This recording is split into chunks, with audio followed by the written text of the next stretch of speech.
So Founder School is basically our introductory to entrepreneurship, and it is a series. So if you come to all of them, which is about every week, every other week between here and GlassQube, you'll get building blocks of what you need to consider if you're going to start your own venture. So tonight, this is our fourth session. We've already covered some basics of ideation, how to get to product market fits. We did some customer acquisition, and now we're here with sizing up your market and competition. So Dillon, he's the founder of Now Money, one of the first fintechs in the region to go mobile and serve kind of the underbanked, underrepresented, and focusing on migrant workers. So he's going to, I'm sure, tell you a little bit about Now Money, and then he's really a great person to talk about competition in the market. So go ahead, Ian. Thank you very much, guys. I would start out by saying I don't consider myself a market or competition expert in any way. I've just started a couple of companies here. It's a very painful process, so I was just kind of hoping to come and share some of my experiences with you guys. And hopefully, you can learn a bit from it, and I can help you avoid some of the pitfalls I've walked straight into before. I was actually going to start out by talking to a company called startAD.com. You're absolutely right. I am here because I'm the founder of Now Money, which is a sort of well-known fintech startup in this region. But actually, most of the stuff I learned about, that I've ended up taking into what I've done at Now Money, I learned from a company called startAD.com, which really is something that I stumbled across a few years ago when I was still at university. So when I was at university, one of my friends was hosting a house party, and when they did it, they got hold of these American red cups. Yeah. Some of you might have seen them. They're in the teen movies and in the sort of music videos and all that sort of thing. And everyone who came to the party was like, "Wow, these are really cool. We haven't seen these anywhere." So by chance, I was in America later that year, and I bought some back and put them on eBay in the UK. And they had about 150 bids on. They ended up selling for £90 for 50. Which is ridiculous. They shouldn't have sold that. And that really taught me that how to find that there was a real market for the product that I had identified. And again, this is by luck. I wasn't planning to make a business out of this or anything. But I did. I bought the domain name redcups.com. We started a company that I've now exited a few years ago, which sold these red cups, American red cups, to consumers in the UK. And really, there shouldn't have been a market for it. They're a very strange thing. It's a small red cup. I mean, anyone can make a red cup. But people wanted them, and people couldn't get hold of them in Europe because the distributor, Solo, didn't send them to Europe. So, that was really, it was in this company, although I now run Now Money and it's won its awards, it's a very successful company in this region, most of the things I learned were from red cups. And as I said earlier, I'm not in any way a market or competition expert, so what I'd love it if you guys could just put your hands up and ask any questions, and just pick my brains a bit on my experiences I've had. So going on to Now Money, very briefly, I've just got the sort of standard slides here that we show that hopefully should give you guys a bit of an idea of what we do in this region, how we got to realising there was this opportunity, how big our market is, how we calculated that, and a little idea of who our competition is. So, as was mentioned before, Now Money is essentially a mobile bank for low-income migrant workers in the Middle East. If you earn less than about 5,000 dirhams a month in the Middle East, you can't access a bank account. The banks have a minimum salary limit, or tend to, especially if you're from countries like India, Pakistan, Bangladesh, etc. So we really started Now Money with these guys in mind. So this is actually a real life example. This is a real life Now Money customer. 98% of our customer base have smartphones, but as I mentioned, they can't access banks. They earn their money, they receive it on what's essentially a gift card, take it out in cash, and then take it to an exchange house, a physical branch, someone like UA Exchange or Al Ansari or anyone like this, and then send the cash back to their families at home. On average, guys like this support 10 people back in their countries at home. So this guy might have, you know, a brother, a sister, 2 cousins, a grandmother, etc., relying on the money he sends back. So it is really important that A, he sends money back reliably, and B, he sends as much back as possible. So these, and the reason I picked these slides specifically, and I didn't make them especially for you guys, I just picked some ones we use anyway, but what they do is they show how we sort of build up people into understanding how large our market is. As I mentioned, this is aimed at low-income migrant workers. So, you know, first of all, how many low-income migrant workers are there in GCC, including UAE, Saudi, Kuwait, Oman, and Qatar? There are 26 million. So they come from a range of countries, but mainly the Asian countries, subcontinental countries, India, Pakistan, Bangladesh, but also a lot from the Philippines and Indonesia, and Egypt's actually a surprisingly large market as well. So as I mentioned, what do these guys do? They come over here, they work for somewhere normally between 5 and 10 years, they send the money back to their families at home, so they can rely on it. So that's, our market's 26 million people, this is where they come from. So, how do we monetize ourselves? How does Now Money make money? We take a small fee on the remittance that they send back. So the next stage really, and as I said, these are standard slides, so we've used these with venture capital firms, with corporates, with pitch to partners, literally anyone. We were also the first company in this region to raise venture capital funding from the US in the fintech industry. So they, you know, these work because we've shown them to them. So really, we're now looking at the way we monetize ourselves. How big is this market? How big is this remittance market that's made up by these 26 million workers who send money back to these countries? Well, the overall remittance market is worth 103 billion.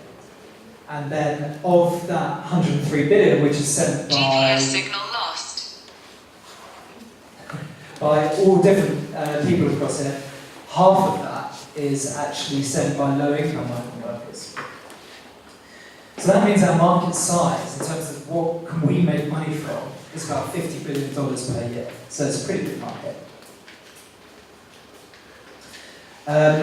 So then really, we know it's a big market, but how are they doing it at the moment? You know, who are our competition? Because it doesn't matter what you guys' idea is, what industry you go into, or what industry you're in already. You have competition. One of the things I hear most commonly is people say, I've got this great idea, it's completely innovative, there's no competition. That's not true. There is competition for absolutely anything that people do. So I think the most important thing, the thing I see people not do often enough, is understanding their competition. So, for example, for us, again, these are the standard slides, so why do banks not want these guys? Prime reason is they don't earn enough money. If you're a low-income migrant worker here, you come over from India, you earn 3,000 dirhams a month, and you send it back to India the day after you get paid, you're not going to make the bank any money, because you don't earn enough money, you don't leave it in the bank, they can't lend it out to someone else, they're never going to make money on you. So that's the reason why they don't want our customers. So what do they do instead? They go, as I mentioned, cash in hand to the exchange houses, and they send the money back by queuing in long lines, as you can see there. It's relatively expensive, purely because the exchange houses have to pass the costs of running the branches on to their customers. You know, paying rent on a big branch, paying the staff, handling all this cash is not cheap, and they have to pass that on. It's also, you know, this image really illustrates it quite clearly, it's not a customer-friendly process. So, do the customers want to be doing this? One of the things I heard when I started Now Money right from the start is, you know, the customers enjoy going to the exchange houses. They're like weekend activity on the day off, which, I mean, isn't true. Who would enjoy queuing up there? You know, these guys are no different to anyone else. So that's not true. And how do we find out about this? How did we know that this happened? Now, we had a suspicion, but as you can probably tell, I'm a white English guy. I'm not on the target market. How do I know that, you know, there's this problem? We had to talk to them. So we spent 2 weeks on building sites in shops, restaurants, kitchens, taxi drivers, literally 2 weeks solid talking to these guys, finding out how every single person sent their money back home, how much it cost them, what they liked about the process, what they didn't like about the process, what their alternatives were if they decided that the process they're using currently isn't good enough. So that's the only reason that we knew that this was a real problem, where there was a real market for us.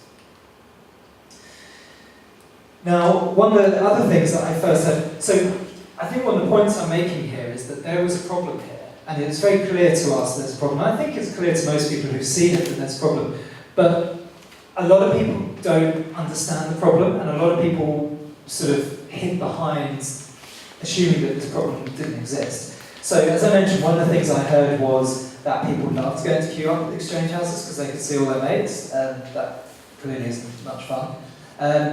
One of the other things I used to hear repeatedly was these guys don't own smartphones, or more often, they can't use smartphones, which, I mean, I don't know whether you guys have ever seen a 20-year-old anywhere around the world, but they can all use smartphones. And actually, even further on from that, in their home countries they come out from, in India, for example, they'd been using Paytm for years. In Pakistan, a lot of them use EasyPayza. In Bangladesh, Bcash, and almost every country around the world there's a product that they've been using. So not only did they have a smartphone, the reason they had smartphones was it's their main way of staying in contact with their families back home, because they could use WhatsApp or Viber or Skype or whatever it is. And not only that, but they were actually very good at using mobile apps. It was only here where they couldn't access accounts, and for the first time they couldn't use this. So that was interesting, but then there are more things that came out from doing our market research that we would never ever have guessed. You could never have realised unless you spoke to these guys and actually found it out from them. For one example is that all of these guys here, they don't really speak any English. They only speak the local dialect of the, of where they come from. 60% of them preferred our app, which is in about 15 different languages, but they preferred it to be in English. And the reason for that is that every other app that they use is in English. So they've become completely used to interacting with apps in English, even though they don't even use English. They can't even speak it. They just become familiar with certain symbols, certain ways of presentation, and certain words that they can hit upon each time, and they know it works. So again, that's something that I would never have assumed that. I would have always thought they want to see this in, Hindi or in Urdu or whatever it is. So again, I think what I'm getting at here is I'm looking at the problem in the market, and the only way I really understand the problem is by speaking to the target market. And from other people I speak to, I think the two biggest problems are, one, not understanding your competition. People don't want to research your competition because you think you've got this great new idea. You don't want to find out that someone else is doing it. It's natural. So you bury your head in your sand. You don't Google it too much. You don't look at it too much because you don't want your dreams to be shattered. I think the second thing is not understanding your target market. If you've got this great new product that you're telling me that everyone's going to want to buy, I want to know that you've been out to everyone who wants to buy it and found out they want to buy it, why they want to buy it, why it's so great, why it's not a problem they got. Not enough people do that. It's really, really rare to meet people who have actually gone and spoken to their target market, which is a shocker because how do you know if someone's going to buy it if you haven't asked them? And it's free, and it's easy to do before you've necessarily left your job or education or whatever it is you're doing currently before you go and start this new business. But it's one of the things that almost no one's done. So yeah, so what does Now Money do? Now Money is very simply, as I mentioned, it's a very simple app-based account. It provides them with a simple account. It allows them to send money home by comparing different exchange houses. So we've got a range of exchange houses integrated in there, and they can choose which is the cheapest or the quickest, or the most familiar for them to send home. Now, again, this is where my target market differs from me a bit. I would have thought that all they want to do is use the cheapest, but actually all they really care about is their family at the other end. Can their family at the other end pick it up? Can I send it to this random post office in the corner of Pakistan that no one else can send it to? That's what they care about. And then the secondary part of that is price. And again, that's something that if I was just building this on my own assumptions, I would have just built out an app which gives them all the lowest cost things. But actually, the most important thing for them to see is the pickup options, and then they'll consider price. So, that was a really important thing that we only found out through market research. They can make transfers to each other within the UAE. So, one of our customers owes someone else some money, they can do that. That, frankly, isn't really used much at all. Or they can pay bills. A lot of the money that our target market sent back is actually used to pay bills in their home country. So what we have done is integrated the ability for them to pay the bills directly. So if you're a Filipino paying a water bill for your family, instead of paying to send the money back to the family going and picking it up, probably paying their end, and then having to walk to another branch of an energy company in the Philippines, the Filipino person can actually directly from there pay that Philippine energy company. That's something, again, that we only found out about after having spoken to a lot of, and I've used the example of the Philippines here on purpose because there is actually a bit of an issue in the Philippines with, because of the cost of remittance, they tend to send it back in one lump. So they'll send $1,000 back in one go, and then one family member will go and pick up the money, and then they'll go and distribute it to the other 10 people that is owed to. What we found out is that about 20% of Filipinos have a problem with that one person going and spending it on drugs or alcohol, and it never getting to the other 9 people that it's owed to. So the pay bill functionality was actually important, not just from a nice to have point of view, but actually again solved a problem.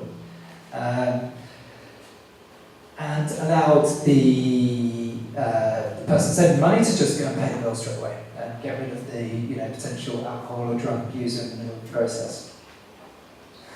So, I'm here today to sort of discuss market and competition. And again, I don't want to lecture to you guys. I really want to, just have you guys experience a little bit of what I've gone through. And to get to where we are now, it's taken about 3 years. If I were to do it again, it would take me about 6 months, maybe a year, just because I spent a long time making mistakes, having to learn to start again and do it again and do it again until I get to the right place. So again, I really want you guys to be able to learn a little bit off me, so ask me questions on this. But looking at, I've sort of talked a lot about our market, looking at our competitors is very easy for us to say because there are no other real smartphone-based accounts for low-income migrant workers here. So I think what a lot of people do, what I used to do to start with, was say we have no competition. We're the only people doing this, we're competitor-free, which I very quickly found out is not true in the slightest. So, being honest with ourselves, who are our competitors? How do these guys interact at the moment? So they send money back using exchange houses, so they're a competitor. We don't do it, exchange houses do. Hawala. I don't know if any of you guys are aware of that, but it's essentially a now legal way of sending money back to places like India and Pakistan, where there's actually no money that swaps hands, but it's all done on a sort of trust basis. It's an old form of money exchange. It's completely illegal now. So again, another one that you could just assume, right, that's not competition, that's legal. It still happens. About 25% of remittances out of the GCC happens using Hawala. Because although it might be illegal, it's cheap and it's quick, so it works. Payroll card providers. I mentioned earlier that low-income migrant workers are paid onto kind of like gift cards they can then use to take cash out in an ATM. That is provided by what's called payroll card providers. They charge the corporate who pays them onto these cards a fee for doing so each time. Now, the payroll card providers make quite nice money from these corporates. If a corporate employs 50,000 workers, which a lot of the construction companies do, and you're charging, say, 10 dirhams for each employee each month, you're sat on 500,000 dirhams per month. They don't give that up easily. So they're competitors because they don't want us to come in here and do well. Banks. So 5,000 dirhams a month, I mentioned, is the lower limit by which they'll open an account. It's not necessarily the case for all banks. Some banks will consider opening accounts for people in that 0 to 5,000 dirham category. I mean, the service is not great, but they will. And also, once you get to that 5,000 area, then they do kind of start to want the business of our customers. So again, we're not exclusively for people with less than $5,000. Dirhams. We will, open accounts for people in the 5 to 10,000 dirham category, and that's, banks start to be competitors then. Technology companies all want to make solutions for people, so they will come into a corporate that employs 50,000 workers and say to them, forget all your other guys, I can build you a wonderful app-based solution that's going to solve all your problems. Normally they can't, and normally they're based abroad, so they don't have the presence here to be able to really do it, but they'll certainly sell the solution to those corporates for quite a lot of money, and tell them they can. So again, they're competitors. They're another option. And then credit providers. Credit providers want to lend people money. They're interested in our target market because they see it as an untapped opportunity to lend people money. They're competitors. So what I'm really saying here is I've got two options. I can either say we're the only app-based remittance and account product for low-income migrant workers in the GCC. We've got no competition. Or I can be honest with myself and say, there's a lot of companies that these people are dealing with at the moment, and are they going to want to give up their market share? If someone would easily just say to you, have my business, then they're not a competitor. If in any way they will not do that, they will compete or not want to give you that business, I would class them as a competitor. And I think any business that you guys are looking at, you've got to be really honest with yourself about who your competitors are. And you've really got to research them. You've got to understand what they will do, why they're leaving the gap there is for you guys, and how you're solving that. So that's just competitors in UAE. Our competitors globally, I mean, there are exchange platforms. So instead of maybe a UAE exchange that's got a branch here, maybe we're talking about here Currency Cloud or a TransferWise or an Azimo. These are online-based currency exchanges. International technology companies coming in trying to make products like this.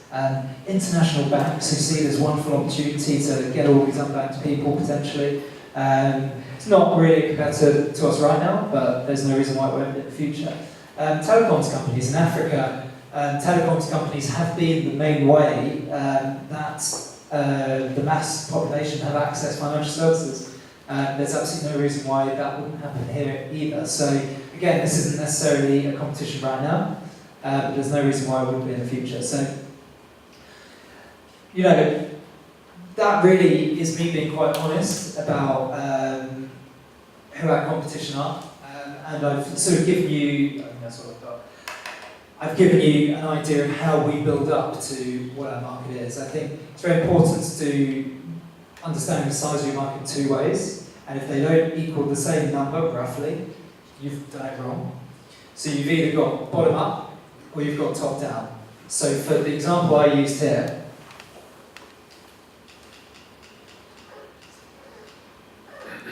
my way of analysing Now Money's market bottom up would be starting with this guy. Let's say he's called Abdullah, just for argument's sake. Start with Abdullah. He earns $3,000 dirhams a month. He sends back to his family maybe 1,500 of that. Of that, how much money does the exchange house take? Let's say it's 5%. Of that 5%, how much money is the exchange house keeping? How much does it cost? Okay, so let's say the exchange house for each exchange is making 20 dirhams for the sake of argument. Now I've got to build that up. How many Abdullahs are there in Dubai? Multiply that by 4 million. Then how many are there in the whole of the UAE? So we have multiplied that number by 7 million, I think it is, in the UAE. And then we got to a point where we now know the amount of money that the remittance is making in the UAE. Now the other option is to go from top down. So we know there are 26 million low-income migrant workers in the GCC, so of that, about 7 million is in the UAE, and then we can layer on top of that the fact that we know that there's $50 billion of remittance from the UAE, and then working that out, that $50 billion amongst those 7 million customers, and then we know that the exchange houses make, say, 5% per remittance. Now, if the bottom-up approach, starting with one individual and multiplying it, knowing their behaviour patterns and multiplying that by the population, is not equal to the total remittance being sent, coming sort of top-down approach, then you've done something wrong. One of your assumptions isn't right. And I would very much stress, as I said before, trying to limit assumptions in terms of the way you calculate your market size. There's very little need to make an assumption. You should be basing everything you do on facts. Normally you can find out facts when talking to people. For us, we can just go and talk. As I said, we spent 2 weeks talking to our target market all day every day. So I don't know how many people we spoke to, but it must have been in the 300 or 400 region. It cost us absolutely nothing. It didn't cost us a penny to go and talk to all these people. And then we were basing everything on facts. We weren't guessing how much they sent back. We weren't guessing how much they get charged. We weren't guessing how they did it. We knew. Now I'm using this as a now money example. I did the same on Red Cups without realising I was doing it. And I would really, really, really encourage everyone to do exactly the same. It doesn't matter what your product is, you can find a customer of your product and you can speak to them and you can know. And the more you speak to them, the more facts you have and the less assumptions you make. So really, if I was to teach anything out of all the things I've learned, that would really be it, because I would have saved myself a year and a half of pain probably in getting to the things I know now. So anyway, that's a little sort of introduction to what I do. I would love to hear either some questions from you guys about what I do, understanding a bit more, or much more interesting, because I'm bored of it, hearing a little bit from you guys about what you're doing, any obstacles you have, what your market is, any questions you have about the market. Yeah. So I've got quite a few questions. Yeah. Feel free to tell me which ones you can answer and Yeah. which ones you can't, or Yeah. if you'd like us to pick up on the individual. Okay. The first one is your competition. So Yeah. I can see that you've done your direct and non-direct competition. You've also done your current competition and your future competition. Yeah.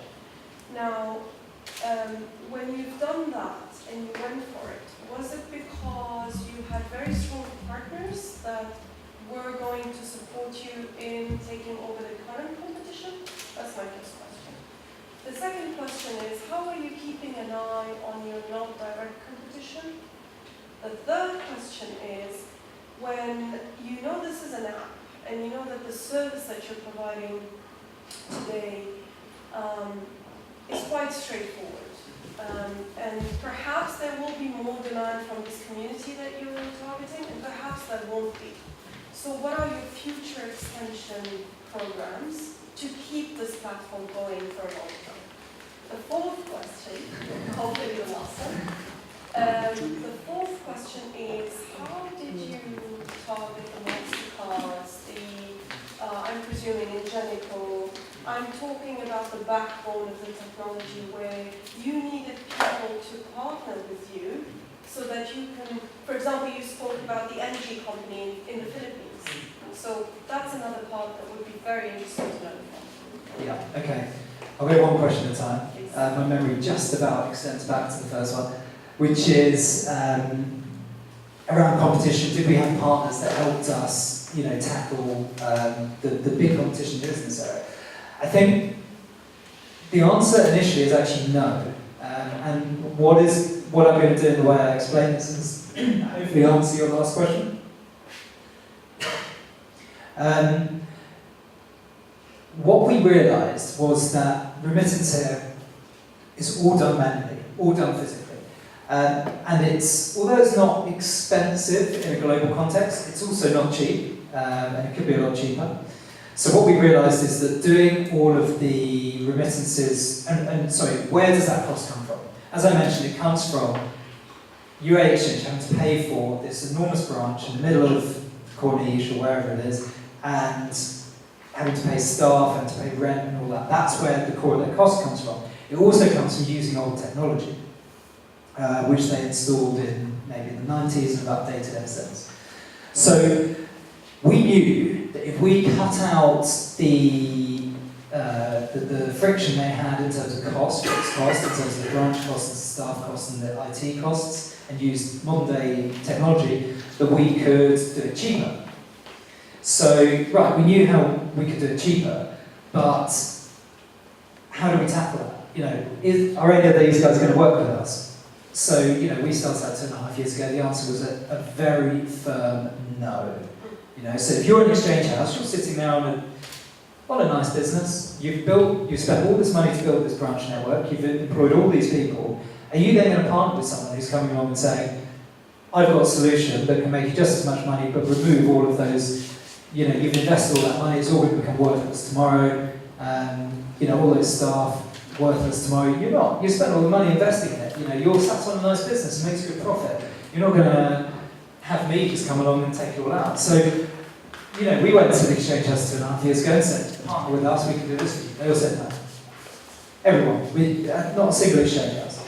So, what we had to do is find a way to somehow do it, to get to the point whereby they would sit up and take notice.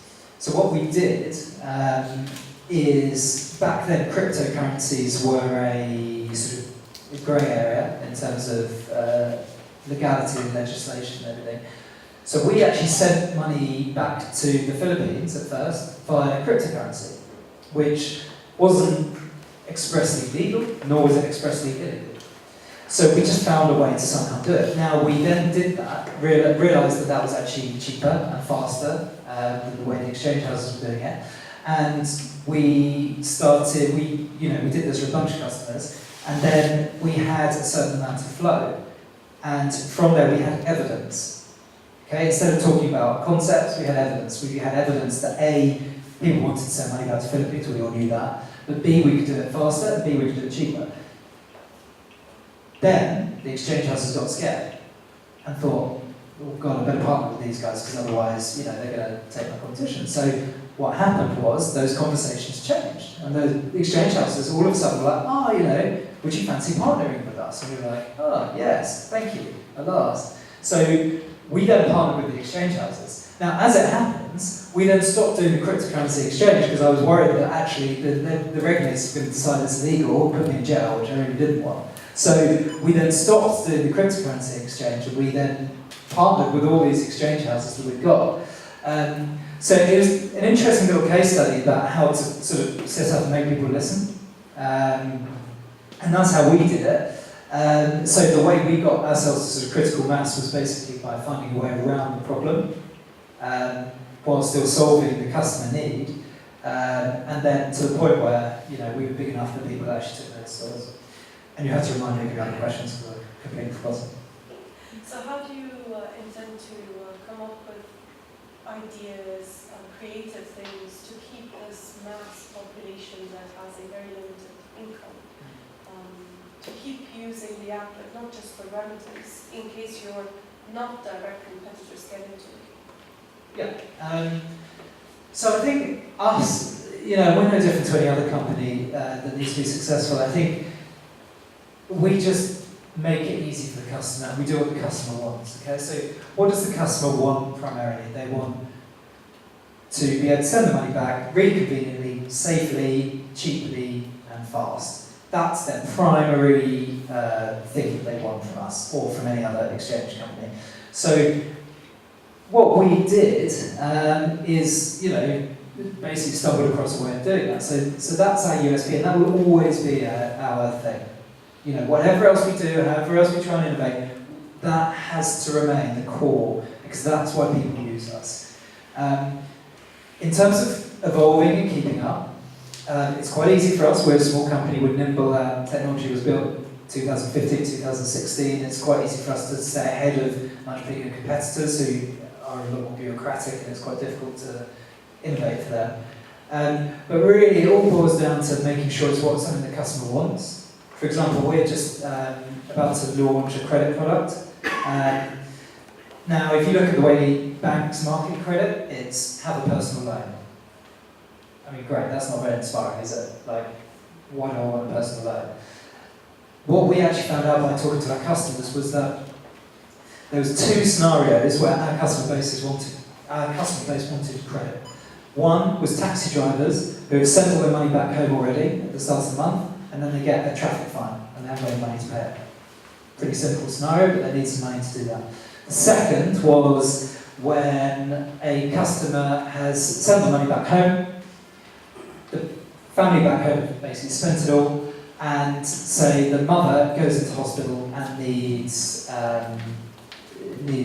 surgery or whatever. They need money to do that. And as the guy in the UAE sending the money back, that's their only source of money. So they need credit to be able to provide them with that. So in terms of how we're sort of innovating and staying ahead, it's not so much driven by coming up with flashy new products, new gimmicks, new marketing campaigns. We really try as hard as we can to focus on what our customer base actually want and provide them with that. Because it's amazing. Like when you guys, a lot of you probably already are in entrepreneurship, but I think when you get into it, you become pretty amazed at how far removed a lot of big companies are from what their customers want. Like really far removed. So, for us it's a really exciting experience. Talk to people, find out this problem, and go and solve it. And the last one is the energy company. So for example, the Philippines. How did you manage to go down to the Philippines and tell them, this is crypto, it's legal, what we're trying to do, etc., etc.?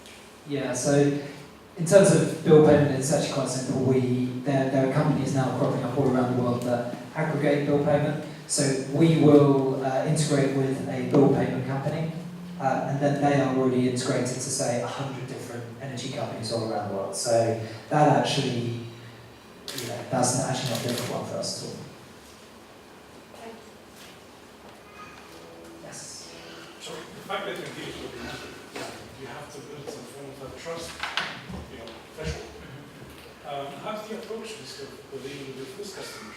How do you build and maintain trust with these first group of customers, and then how do you grow? Yeah, it's a great question. It's a hard thing to do. When you're starting out from nothing, why would they trust you? And I think, again, it comes back to understanding your customer. What is it that builds their trust? What do they look at? They approach a financial product. What do they look at that makes them think, yeah, this is safe? So for us, it was the Western Union symbol, or the MoneyGram symbol, or maybe the symbol of an exchange house. And then there are other symbols which they associate with legitimate products, Visa, MasterCard, holograms. Now all of these were actually people we needed to partner with in order to provide our products. So what we found, and if I go into a picture of a product, this isn't actually the best one at all because there's about any symbols I talked about. But we actually have a debit card that comes with it, which has the MasterCard symbol on it. It's got holograms on it. If you go into sending money, you'll see that we've put front and centre symbols for Western Union, for Alpha Dan Exchange, UAE Exchange. So as soon as you go into it, you realise that this is a legitimate product. With a lot of big companies working with it. And as a small company, what can you do? When no one knows about you, you can't go telling everyone now money is the best thing in the world. Because why should they believe that? So you've got to start with what you can. We just built up recognition that way, basically. How do you get your customer? What's the need? How do you approach what's the need without having the customer base yet? Goes back to what I was talking about earlier. So we did cryptocurrency remittances. Yeah. And then built up enough traction that they were scared that we would take over, and then they partnered with us. Just follow up on this question: how did it spread? How did you first started? And how did you spread it? How did they adopt it? Yeah, again, not rocket science. Really practical solution. My co-founder actually used to go running with a guy who ran payroll for a company and persuaded him to pay their staff onto our accounts. Once we got that credential, showed that it worked, got through any teething problems, we then had another person that he knew and my co-founder tangentially knew that was introduced to us, and then we started doing that. And then one of my friends moved positions and then got quite friendly with the person who was managing payroll for that company, and then we did it that way. And then from there on, it started to build a bit more organically, but, not organically, naturally. But at first, just find any way you can. I think, you know, when you're building a company, I think it's the same at any stage. You've just got to find a way to do it. The remittances, no one will work with us, but we just somehow scrapped around and found a way that we could do it. The same with working with corporates. You know, what a lot of people do when they start businesses, and we're exactly the same. We did exactly the same thing, is we go chasing after Emaar. Emaar had 500,000 workers, low-income workers in the UAE. That'd be the absolute golden ticket. But honestly, were Emaar ever going to work with us? I look back on it now and I just laugh at myself. Like, why did I ever think they were going to work with us? They're still, you know, it's still tough to get them to work with us now. We're 3 years down the line. We've got a lot of traction. You know, you've just got to find a way. And we just built it up by persuading my co-founders, she won't run to do it, and then building up another one. And then before you know it, we've got traction. You know, you show the credentials on a slideshow of the companies you've got built up. They don't know you've twisted the arm of someone who you go running with. They just see it as a decent company who are working with you, so they think, oh wow, okay. And I think it's the same with any company.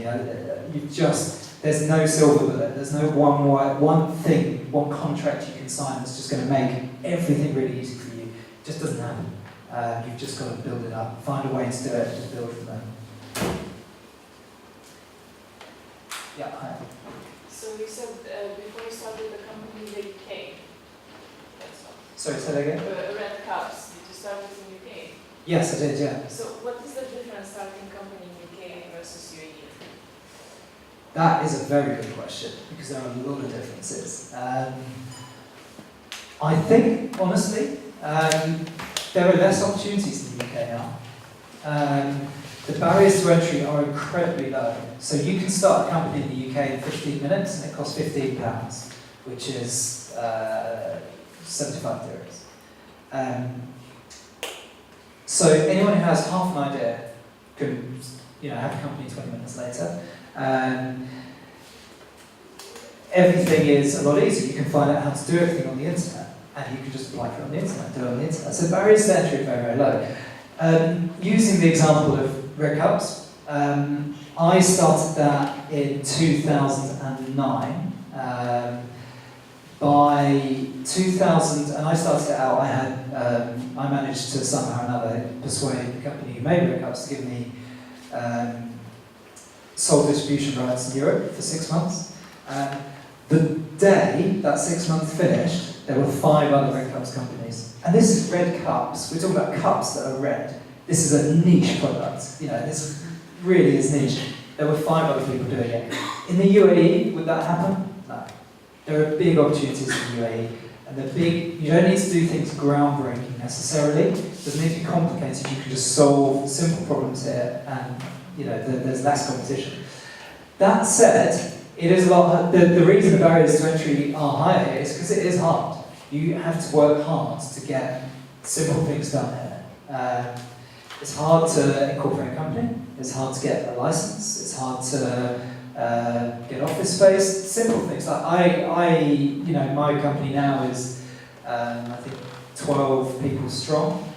My day-to-day is spent trying to sort out dealing bills and somehow get an office lease updated or get our license again. It's really hard. Admin is really hard here, which creates barriers to entry, makes it a lot more difficult for people to start businesses, but does create opportunities in itself. Yeah. So I have a question, Ian. So how important is doing continual customer development and being close with your customers even now? It's everything. And honestly, that's our USP. Forget the product, forget what we do. Our USP is just that we actually speak to our customers and we actually know what they want. And continually evolving to that is so important because it's so easy to sit in a corporate office with a remittance product, a remittance-based product, and sit there and think, oh, I know what my customers would really like next. They would really like a health insurance option. It's really easy to think that, and that's what most companies do. They think, oh, there's a health insurance provider, we can get health insurance, put it in our app. But do your customers want that? You don't know unless you've asked them, unless you're close to them, unless you speak to them. And that is really what differentiates us. Not the things we do, the way we find out about them, and the way we just continually iterate and evolve and move on. And it's very, and also, all of you guys, if you're sort of early on in thinking about starting a business, have one key USP over anyone else who is doing what you're doing, and that's that you can move fast. If you find that one part of your idea isn't right, you can decide tomorrow to do something slightly different, or to iterate it and evolve it. And a big company can't do that. So, it's really, really important, and you must be nimble. And I think something like 95% of successful companies end up doing not what they started out doing. There's some statistic like that. And you should be proud, don't get stuck to an idea. Now money isn't how we started out, we evolved and ended up there. And we will continue to, in 10 years' time, we're not going to be where I think we're going to be. That's all I know. I don't know where we are going to be, but it's not where I think. Yeah. Did you start with iterations of minimum viable products or minimum viable segments first, and then go from that, or because you're dealing with money, you have to trust. Or did you, go for the pilot product first, and then after listening to the people, and then releasing? Another great question. Minimum viable product definitely is the way to go. So we had to start really small. We just got a product out to the low-income migrant workers that worked for the guy I mentioned earlier, who went running on co-founder. Because it was small, we could go to each of them and show them how to use it, answer any problems or complaints they had. And then the traction we gained out of that, and I think at that point we were working with, we only been working with one brand that you could really build on that. And then from what you found out, you've got facts, you've got traction, and then other people want to start to work with you. So then, maybe we got, I can't remember the order we got things, but then maybe it was MasterCard next. And then, the next set of customers we rolled it out to could see the MasterCard on that. And then, from all of that traction that we gained, then UAE Exchange wanted to start working with us. So then we had the UAE Exchange symbol on there. So it's all iterative. I really, really feel strongly about this. There's no one, as I call it, silver bullet. There's no one thing you can do that just makes it take off. It is a really, really slow iteration. I mean, billion-dollar companies, that seem to have just appeared overnight. I think Facebook was going for like 10 years before it was a billion-dollar company, which doesn't sound much, but that's a long time. We've been going, 3 years. We have quite a high valuation. We've got a lot of success. We've been going 3 years. We've got a long, long way to go. It takes a long time. There's no quick win. You've got to iterate and build up from as small and cheap as you can possibly do. Really. This is more related to the execution, but to be able to iterate fast, you need to have like an agile development. How do you guys develop initially? Like, is it developers sitting and building, or do you outsource? Or? Yeah, no, we have our own developers. So part of our founding team is a technical guy. For a technical product, that's so important. A lot of people do try and start technical companies without technical people on board, and it's certainly not impossible. But it's a bit like starting a restaurant without a chef. It's really, if the core of your product is building a technology, you need someone to build it. So we were very lucky that we had a guy, again, who we'd worked with before, again by chance, and it worked out for us. But yeah, I would implore, a lot of you guys might be looking at technology. If you are, trying to see if you can find a technology, if not a co-founder, at least, even if it is outsourced, at least people who really understand what you're trying to do and why you're trying to do it. I think that is really important. But yeah, even if it's not technology, if it's a food company, you need the person who makes the food. If it's whatever, anything, you need the person who does what you do. Right. So how many developers do you have, and are they based here or are they based in the UK? So we're all based in, the whole company is in the UAE. We're not a UK company, we're a UAE company. Yeah, they're based there. Which I think is important because they need to be part of the journey, understanding the customer, sitting around us, all that sort of stuff. Okay. How many developers do you have? We still only got 3. Yeah, it's not actually tech heavy. It's not, although it's a technology-led company, it's not actually that tech heavy. It's an integration of lots of other things. So yeah. It was a question over Yeah, there. can you just explain to how the investment worked, like how you started off, what capital you had, and at what stage VCs came in, and what you had to show them in terms of KPIs or I don't know, what Yeah. they wanted to see before they said, yeah, we're off more. Yeah. Really, really good question. We made all the mistakes going here, and we got lucky, and we're now in a really good place. But honestly, we made all the mistakes going, and the mistakes I'm sure a lot of you guys are making, everyone makes, you know. What we did is we started talking to VCs and investors from day one, which, you know, and VCs are really bad at not saying no. You know, a VC might look at you and laugh and think your idea is absolutely terrible, but they'll still say, yeah, interesting, keep in touch. Because they don't want to miss out on the next Facebook, and they, although they think you're not going to be the next Facebook, they're not, they don't know, do they? So they always want to know, they never want to be the guy who told someone to go away and then, you know, and then missed out on the next $1 billion company. So what we did is we started pitching to people for investment from day one. We had nothing. We had an idea. No one will invest in an idea unless they're your family or they've got some other reason that they want, you know, they believe in you. And we kept asking for people for money. Now, it's no coincidence that we only got money once we had done a lot of things that in hindsight we should have done first of all and we could have done for free. So a lot of people start out, they think, right, I've got this idea for now, it's going to cost me $2 million before I can get it launched. So they go and ask someone for $2 million, which is unfortunately not the way to do it. The way I now know that you have to do it is you have to do absolutely everything you can before you ask money. If there's any chink of something you haven't done that you could have done, an investor's not going to invest in you. So for example, we could do all our market research. Everyone here can do market research, it's free. It involves you going and talking to your customer. Now you can just do that to death. The more data points you've got, the more likely you are to get investment. It's that simple. Incorporating a company, it's expensive, it's not ideal, but who's going to invest in a company that doesn't exist? No one. You've got to incorporate a company. You've got to get yourself a bank account. Sounds really simple. In this region, it's almost impossible. You've got to have a brand. You don't need a branding agency to do that. You can just design it yourself on anywhere, pen and paper. You need to have good financials. You need to have some traction. Even if that traction is done by a semi-illegal remittance method from some mates of yours that came from running, using methods that no one trusts, you've got to have something. You know, you've got to be able to evidence some remittances. There's no reason why we couldn't make any remittances, even if we opened accounts for ourselves and did them ourselves, which we did. You know? So, you've got to look at it when you're going into speaking to a VC and, you know, think from their point of view, what's assumptions, what do you know? And only things you've actually done do you know, everything else is an assumption. So you've got to have done as many things as you possibly can. Now, the way we did it, in the end, was, as I said, we asked investors for money from the word go. We got absolutely zero.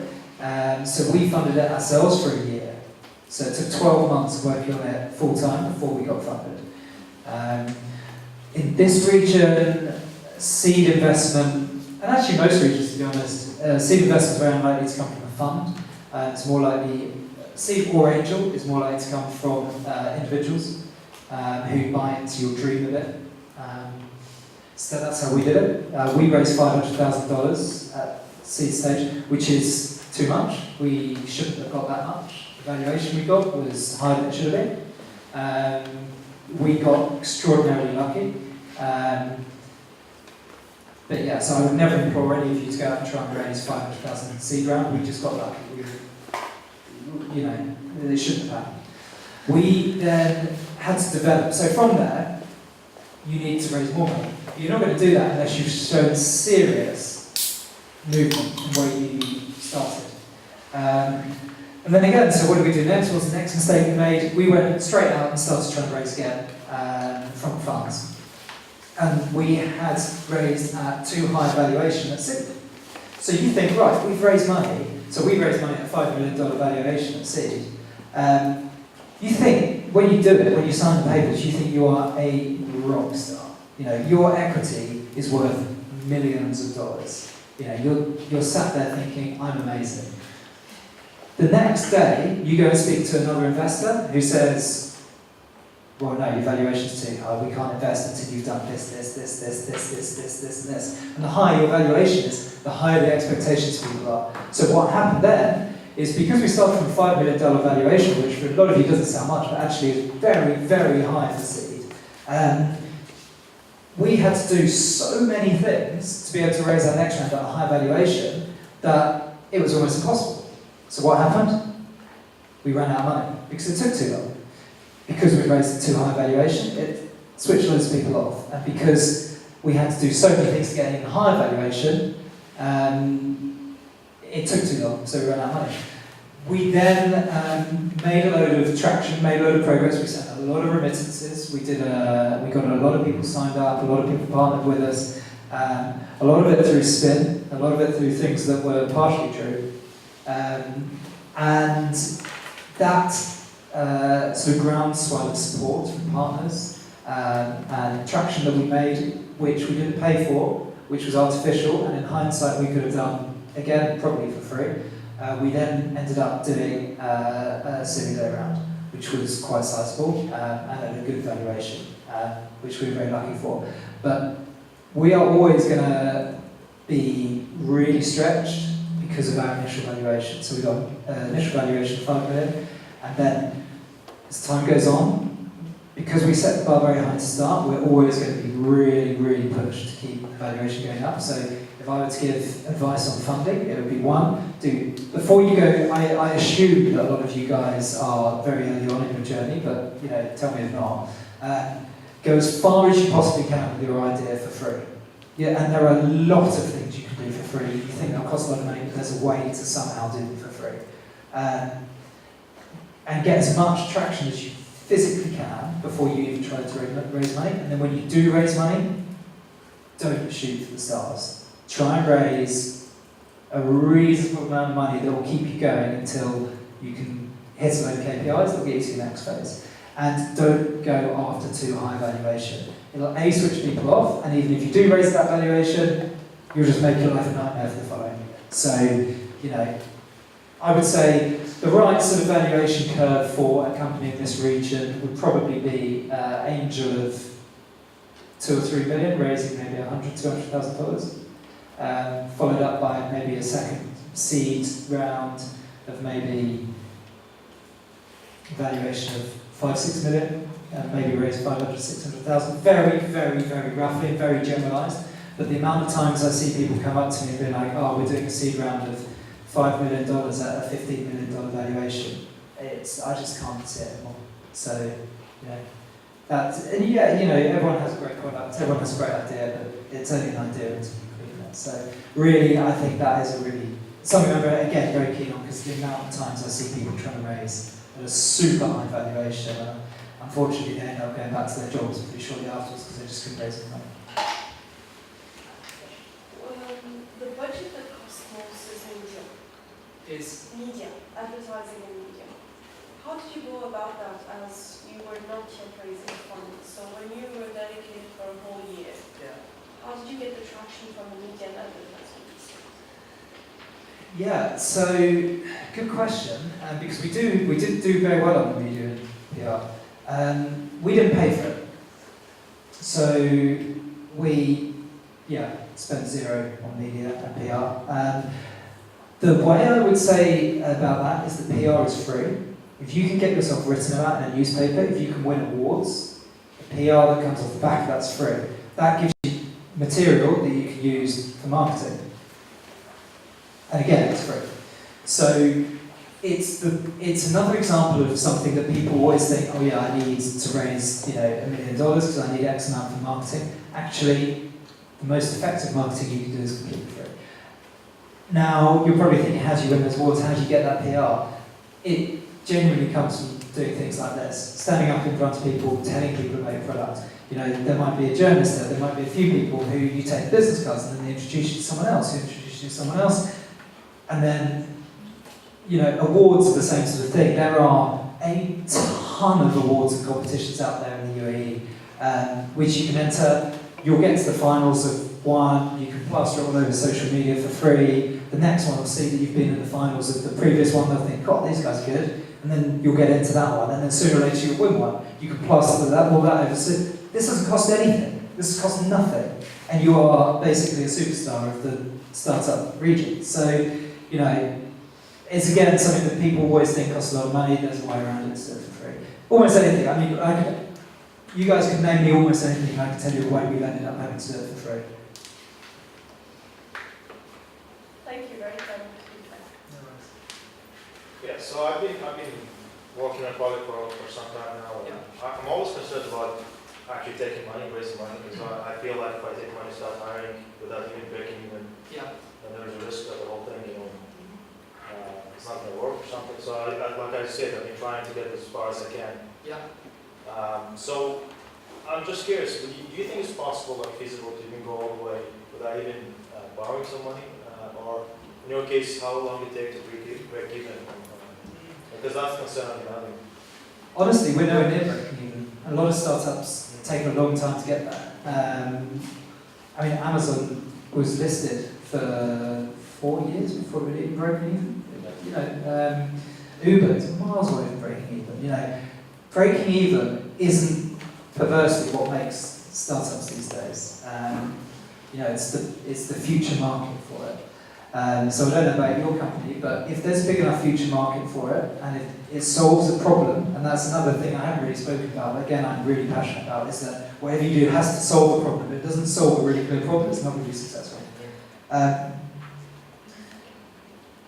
If your product's got a big enough market, and you give it enough attention, and it solves a problem, it will be successful. Now, what you need to do to raise funding is give yourself the money that's required that you can devote yourself to it,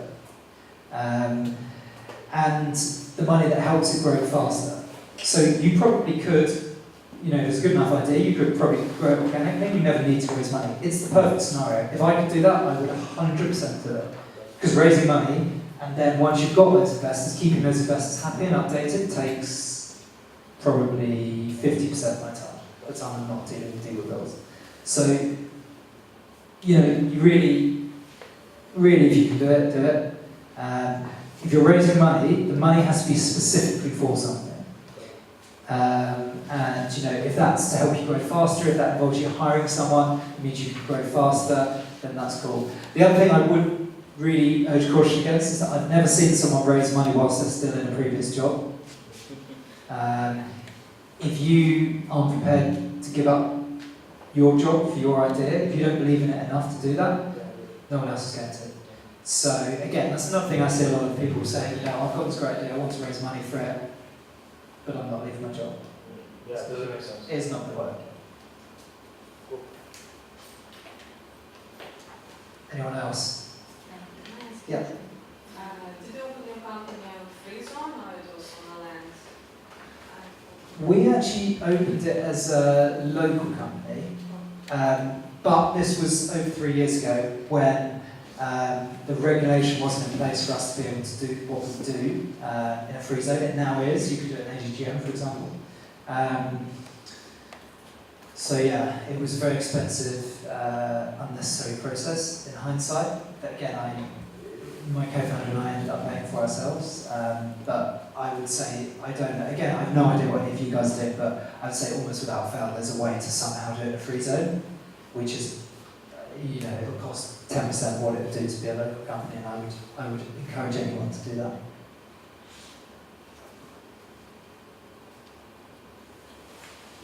You haven't considered, you're saying remotely, not in the UAE? No, so we have a lot of regulatory constraints. Yeah. Yeah, so we can't take people, unfortunately, from outside the UAE at the moment.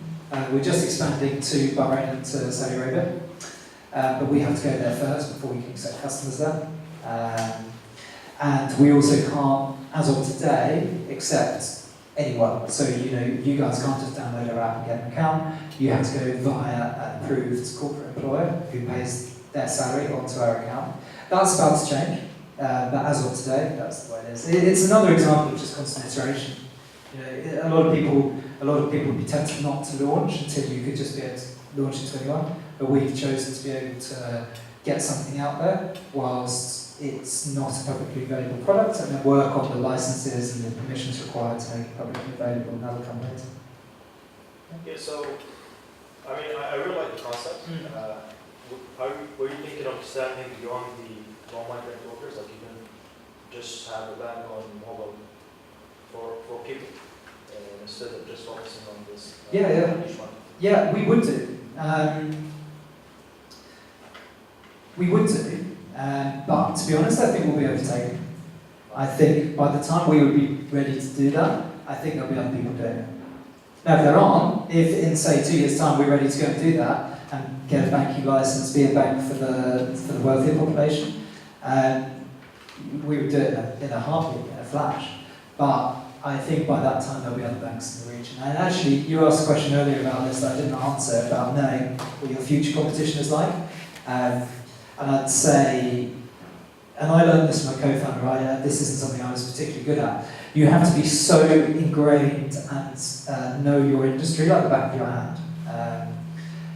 And you need to be at industry events, you need to speak with people in the industry, you need to have mentors in the industry, you need to get all the newsletters from your industry, you need to know it, you need to know exactly what is going on. Now, I happen to know, because I'm very close to the market, that there are going to be online based banks coming to this region quite soon for the wealthy market. So I know there's not really much point in me wasting my time trying to do something there. But then again, it's all the same points as I've made over and over again. You've got to understand your market, you've got to know what's happening. And for me, I just know that's coming, so there's no point. No, it's not there yet. It's not there yet. It's not there yet. It'll come. And they've got a lot of issues of their own, and it might take a long time, but it'll come. Can you just comment about the quality of the IT personnel in this region? I mean, are they adequate? Like, I've been hearing a lot of, not complaints, but that there's something missing in this market, whereas in terms of developers and software engineers. Yeah, they're not great. They're not great. It's not a great place for getting great tech talent. It's improving a lot because as there's more good tech companies here, the experienced people start to be here, they start to be attracted here, or they start to come out of these companies, so it improves. It takes time. It is pretty bad. As a general rule, the best tech development is in the US and the UK. The standard is very high, the cost is astronomically high. I mean, these guys get paid, some of them are on $2,000 a day, easy. So, it's almost impossible. The lowest quality, and I really don't mean to offend anyone here, but it's a fact, the lowest quality tends to be Indian, but it's very low cost. So, you're kind of, it's everything, like, you get what you pay for, so but then there are lots of middle ground. So, Eastern Europe's a great place where you can get good development done for $20, $30 an hour, sometimes less, and the quality's really good. And there's various places around, and there are people coming here who are better, but generally the standard's relatively low. But then again, it gives us opportunities. It's no bad thing. In a couple of years, it'll probably be pretty good.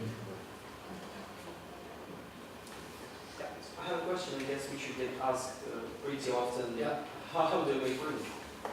So we can take a small amount of money on the remittances, so we can do it cheaper than the existing exchange houses and still take a fee on it. So that's how we make money. We have other ways, peripheral ways of making money, so we can make money on each time someone makes a card payment, which isn't something that people are aware of, but that happens. Your bank makes money from you every time you use your card. We can make a small amount of money when people pay their bills, we can make a small amount of money when people make transfers, but remittances is our primary way. But what transaction fees are you facing?